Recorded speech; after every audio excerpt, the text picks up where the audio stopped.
This is the Johnny Cleveland Podcast, all things Cleveland sports, with your host, John Suchan.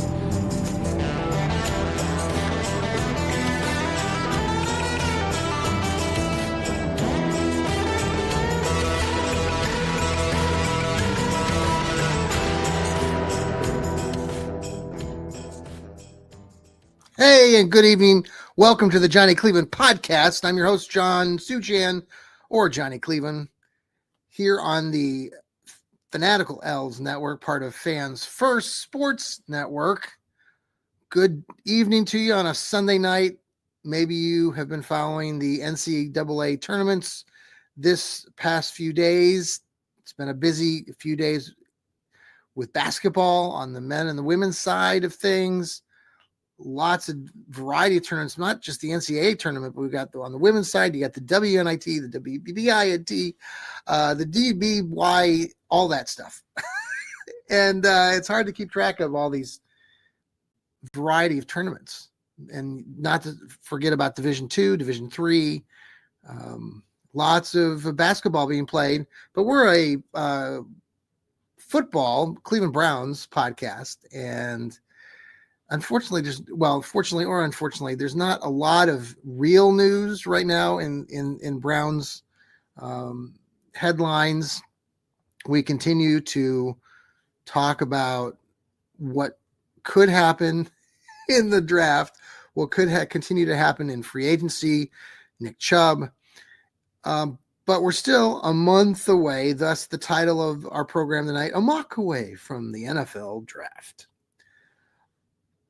What will the Browns do at number 2? Now, I've done a few different mocks leading up to the latest mock that I'm going to be writing on and finishing up here for Fans First Sports. So I thought I'd share a little bit of that with you today. Now, we've had this discussion on our Fanatical L's Network amongst our colleagues, and we've all agreed and disagreed and argued and discussed, like all of you out there, about this number 2 pick. And I'll headline start with: the Browns have invited their season ticket holders to Cleveland Browns Stadium the night of the draft, and they're leading it with a Journey concert. The Journey is going to be in concert in Cleveland. Now, it was brought to our attention, my colleague Steve Gill mentioned that, some of these events, like the one that's going to happen, have probably been planned out for months in advance.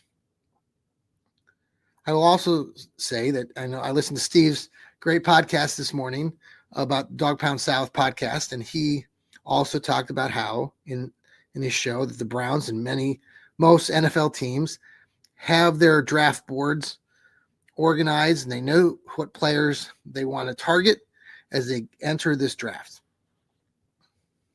So, bringing it back to this concert and the opening round of the NFL draft on April 24th, Thursday night, that concert will be followed by the draft. I contend and I believe that the Browns are going to do something big with that number 2 pick, and I think it's going to be a quarterback. And I think it's going to be Shedeur Sanders, unless Cam Ward is there. If Cam Ward's there, they're going to take a quarterback. They're not bringing in Journey. Don't stop believing to bring in Abdul Carter or Travis Hunter at number 2, or for them to go down further in the draft and trade their pick away. They're not going to do that. They're not inviting 60,000, 50,000 people to the stadium, with Journey being the headline, for the Browns to lay an egg on draft night. And no, I don't think that Shedeur Sanders or Cam Ward will disappoint. There's this ongoing battle amongst us Browns fans of, the importance. What is the importance of, should we just take a quarterback just because he's there at number 2? Is he really a number 2 prospect? Or will he be a dud? I don't think he'll be a dud. And furthermore, even if he were a dud, For God's sakes, the Browns need to do something. Baker Mayfield, Tim Couch. They're the only quarterbacks that the Browns have drafted in decades that were drafted in the first round, in the top, 10. And I think historically, we've looked at this here on the Fanatical Elves network that there's only been 4 or 5 quarterbacks taken in that top 10 over the last several decades. Now, to be fair, if you start looking at other teams, and I've done some analysis on looking at other teams, for example, the Kansas City Chiefs. I think I looked at Green Bay or Philadelphia. They too have not been like drafting quarterbacks in the top 10. Obviously, they're good organizations. The Browns aren't that good. They haven't won a Super Bowl or multiple Super Bowls like a team like Kansas City. But the idea is the Browns have the number 2 pick in the NFL draft. The Browns have been horrendous with their offense over the last couple of seasons. Now, how much is that? It's because of the lack of run game. Obviously, the answer is we've sucked and we need Nick Chubb back, or hopefully maybe that will be coming soon. The Browns will bring him back. He won't be the same Nick Chubb. I know people talk about that. Well, he won't be the same. Okay, fine. Nick Chubb is special, so that's a podcast for another day. But the Browns have this number 2 pick, and they've been doing some things in free agency that have mostly been on the defensive side of the ball. They have brought in a couple kids on the offensive side of the ball, offensive line, this Jenkins kid the other day, and before that, now I can't think of the kid's name. Regardless, they're mostly looking at these guys on defense, on the free agency, especially in the linebacking area, which makes me believe, and maybe you've already been believing this too, I think JOK is done. I think the Browns are bringing in all these veteran guys, especially at the linebacker position, because they know that JOK's career is over. We haven't heard a lot. I know some people have said, oh, I've heard that he's doing it. We haven't heard diddly squat. And that's because I think JOK really had a serious injury that occurred last season. And I think his career is in serious jeopardy.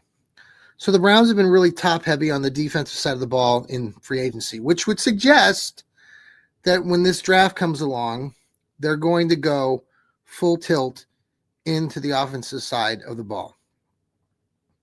And so when I did this latest mock, that side of the ball is what I tailored it to. So without further ado, I'll give you just a glimpse of what I'm looking at in my latest mock here. And I already mentioned this. At number 2, I think the Browns should take Shedeur Sanders. If Tennessee takes Cam Ward at number 1 and Shedeur Sanders is there at number 2, I would take Shedeur Sanders. I've watched more film on him again over the weekend, and I know some of you out there who would like to, criticize this pick at number 2 will say, well, anybody can look at film and anybody can okay, fine. Shedeur Sanders will be just fine. He was a good quarterback at Colorado. Yes, he made a lot of mistakes, but he also did a lot of good things. And if you look at film, I watched the games. There was a game against Baylor. Watched every throw in that game. There was the Alamo Bowl game that they played against BYU. Watched a lot of that film too. He had Travis Hunter on offense. And again, if the Browns somehow manage to get Shedeur Sanders and then some magically are able to get, or Travis Hunter's there, and somehow the Browns could get back in this draft and pick somebody like that, my God, Travis Hunter is fantastic. But you can't take a Travis Hunter at number 2 or Abdul Carter and believe, unless the Browns have some plan that we don't know about right now, of bringing in some veteran quarterback and no Russell Wilson's, well, I won't say Russell Wilson's not the answer, but he's not the answer. Even though I just said he's not, or he is, or whatever. You're not going to win if you take one of these two guys, Travis Hunter or Abdul Carter. You got to still have a quarterback in this league. You got to have a quarterback if you're going to be successful. So some of you will say, "Oh, we just need to have a good, solid defense and someone who can manage games." Fine. I would rather have Shedeur Sanders managing games, and that's probably what he'll be doing in the beginning of his career. He's not like this guy that's going to go all nuts and have a rookie campaign that's something like Jaden Daniels that just or Jalen Daniels here in with Washington. Anywho, I'll take Sanders at number 2. If you just want to disagree, so be it. The second round, the Browns have the 33rd pick to start the second round. So the Browns, after the first round is over, if everything stays the same, and there will be a lot of opportunities for the Browns to go in and have various trade offers and whatnot. At 33, if, again, they stay at that pick, I have the Browns taking Xavier Watts. The Browns need a safety. This kid's a great safety. Now, he's transitioned to safety. He's played wide receiver. He has a real knack for the ball. He has an understanding of offense and route running for wide receivers. And if you want to go back and watch some tape on this kid, Xavier Watts, safety out of Notre Dame, 6 foot tall, instinct for the ball, can play gaps, can find the ball on the run, create turnovers, get fumbles, and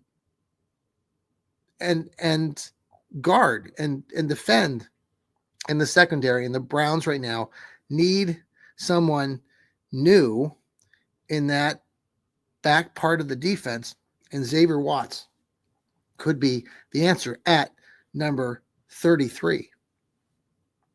Then going into the third round, the Browns have pick 67 and picks 94. And I have the Browns taking a running back finally. There's a plethora of running backs. And so this time I have the Browns taking Quinshon Judkins, the kid that used to play at Ole Miss the first 2 seasons, and this last year played for the Ohio State Buckeyes. Judkins has had a stellar career. Every season, his first 2 years, his first year at Ole Miss, he had 1,500 yards, and the second year he had 11 or 1,200 yards. This past year at Ohio State, when he was sharing the backfield with Travion Henderson, another running back that could be in position to be drafted by the Browns, Judkins still had about 1,100 yards. He's had 45 touchdown scores over his 3 years. Just a great athlete. Saw some film of him earlier today, especially lifting weights today. The kid is built. He's a rock. He will do great things at a running back. If the Browns have an opportunity and Judkins is still there, he could be drafted before number 67. But if he's still there in my mock that I did earlier, or that I will be reporting on later this week, Judkins would be a perfect fit for the Browns. So look for them to take Judkins at number 67. We're going to pause here for a break here on the Johnny Cleveland podcast. We'll come back with our last pick of the third round right after these commercial messages. And thanks for coming back to the Johnny Cleveland podcast, part of Fans First Sports Network. We are the Fanatical Elves Network, and we want to shout out to Hemisphere Coffee Roasters. We get 15% back if you purchase their wonderful coffee. The link to that Hemisphere Coffees Roasters is on our X page. Click on that link and you will be taken to Hemisphere Coffee Roasters. We've been ordering coffee for them for the last 10 years here, and we just love them. They shake the hand of the actual farmer who makes helps create the beans, the coffee beans. So it's just a wonderful product. They're out of Mechanicsburg, Ohio, just to the north. And to the west a little bit here of Columbus, and just love these people. Been out to their business, and it's just a really good bit. So I would encourage all of you to go order some Hemisphere Coffee Roasters. All right, Pick 94, third round. We're up last pick of the third round for the Browns, and I have them taking a tight end. This time, Gunnar Helm. That's right, Gunnar Helm, the Texas tight end who had a great season this year. 800 yards, several touchdowns scored, 6'5", 6'6", big kid, soft hands, can just good instincts. Had a so-so combine. I think he was in that top 3 or 4 tight end possibilities, but in the third round, he could still be there. And I love that name. Gunnar Helm from Texas is who I have the Browns taking in the third round. So there you go. Shadir Sanders, Xavier Watts, Quashon Junkins, and Gunnar Helm. I'm not saying that right. Quinshon Junkins. Hey, I want to give a shout out too to our friends over at VoiceCore Radio for the blind here in the Central Ohio area. Shout out to Harold, who has the longest running sports show in Central Ohio. He I've been a guest on his show a few times, got to join the program yesterday again, and just love getting on there and talking sports. And we talked about a whole bunch of things, including the Cleveland Browns. And they asked me lots of questions about, what the Browns are going to do at number 2. And as I just reported in this latest mock, I have the Browns taking Shadir Sanders. It's not going to shock me if the Browns go with a Travis Hunter or Abdul Carter. But again, I come back to, and I know it's crazy, but it's not that crazy, folks. If you're bringing in Journey, you're bringing in Journey. Why not? Damn it. Why not? The Browns have nothing to lose at this point. They were 3-14. And then you get this whole crowd. Well, they're 3-14, but they just need this or that, and they'll be right back in and will be a playoff team. But the Browns I think they can get back, but they got a lot to do. And it starts with the quarterback. They haven't had a quarterback forever.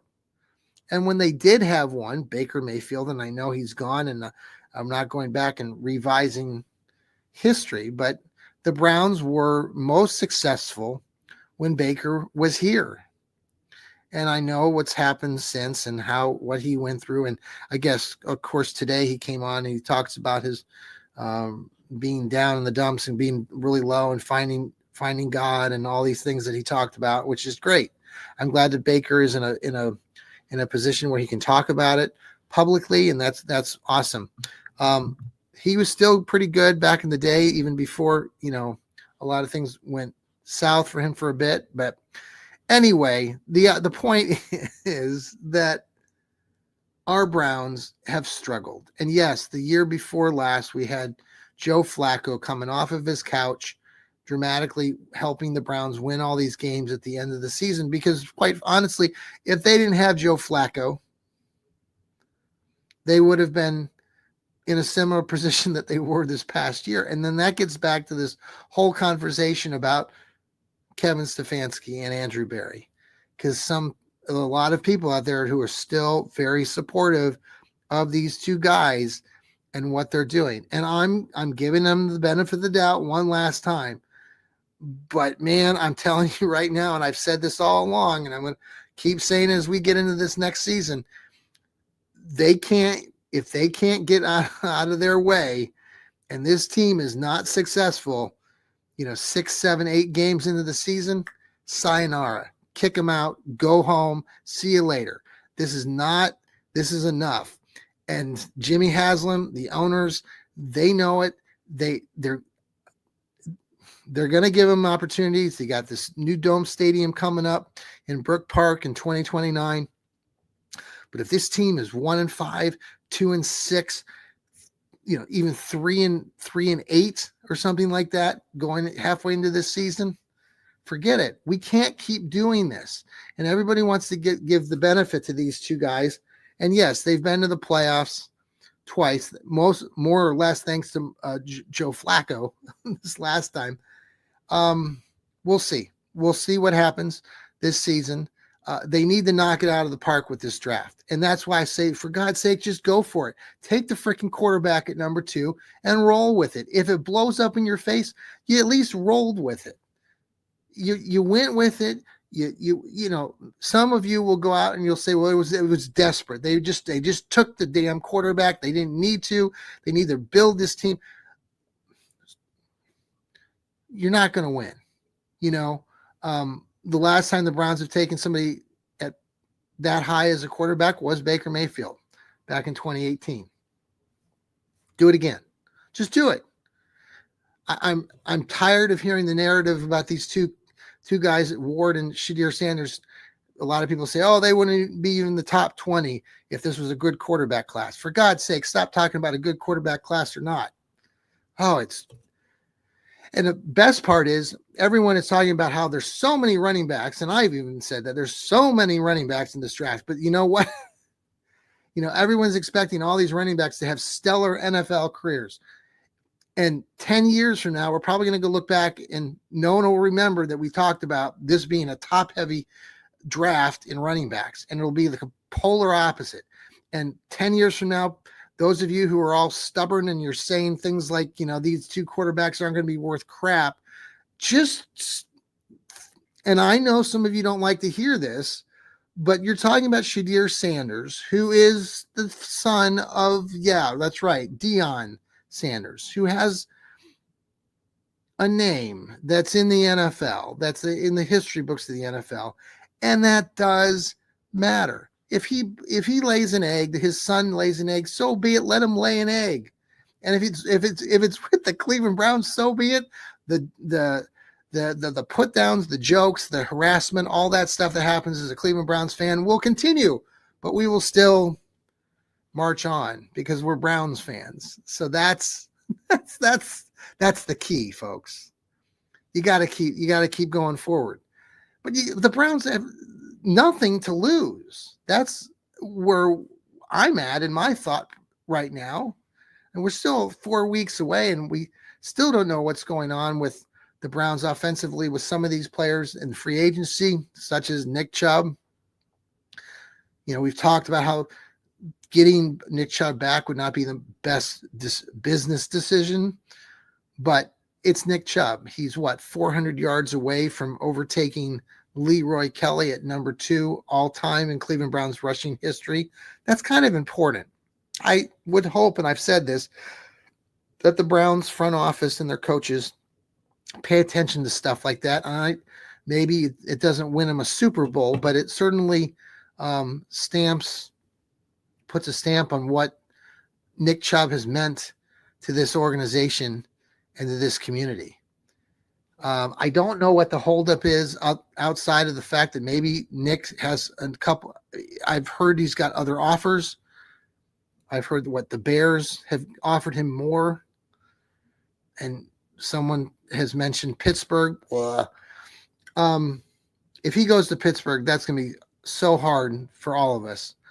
I can't fathom him doing that, but we'll see. I think he does come back to Cleveland, so I'd like to get that figured out. And then bring one of these running backs in. We'll see if that can help. We haven't talked about wide receiver either, and the Browns don't have a lot in that department. Yes, we got Jerry Jeudy. But outside of that, and David Njoku at tight end, who else are we going with at wide receiver? Because everybody else that is out there right now, that's on the current roster. I mean, Tillman. Okay, he had a stretch of a few good games, but then he was injured and hasn't done a lot. I'm not real convinced on Cedric Tillman right now. You're that convinced on Cedric Tillman?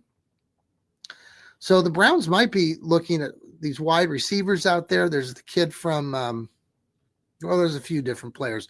The kid out of Arizona, McMillan could be in play for the Brownies, especially in that second round pick at 33. So we'll see. Browns definitely have a problem on offense, and we'll see what they do.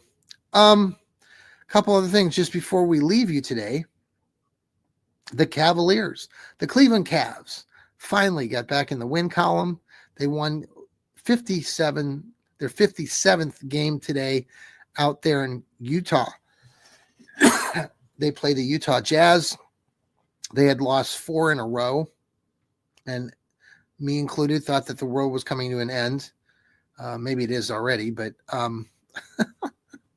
in other ways. But on the basketball court, the Cavs have struggled.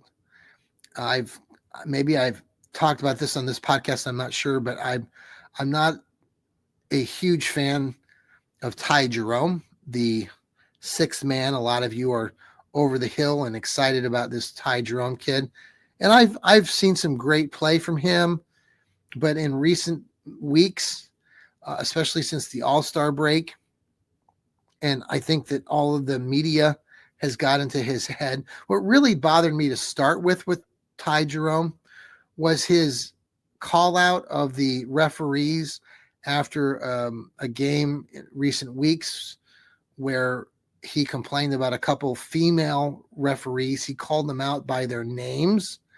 He was fined by the NBA for that, but I thought it was a real childish, immature move that did not sit well with me and a lot of other fans of the Cavs.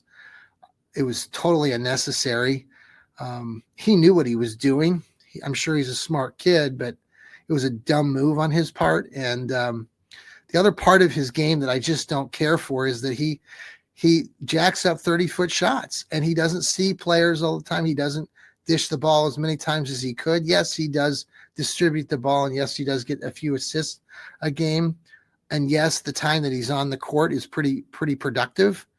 But there was a game when they lost that first game of their 4 games that they lost before they went on the road. There was a stretch late in the third or early in the third quarter of one of the games where he single-handedly turned the ball over twice, and the second one was just horrendous. He puts his head down, doesn't see the floor very well, and gets himself into trouble a few times too many. So I know this losing streak is not on Ty Jerome. It's on the fact that Donovan Mitchell can't score buckets, and Darius Garland goes at one point today in the game, he was 1 for 9, even though they beat Utah today. So it's a collective thing. I think that some of the, hopefully some of these issues that the Cavs are having right now, they can work through it before they get into the playoffs. I think all of us as fans are super nervous because these are the Cavs minus a LeBron James Cleveland Cavs. And I think we were all over the moon thinking, my God, this is the craziest, wonderful, most thing in the world for these Cavs. And this 4-game losing streak has just halted all of that momentum very quickly.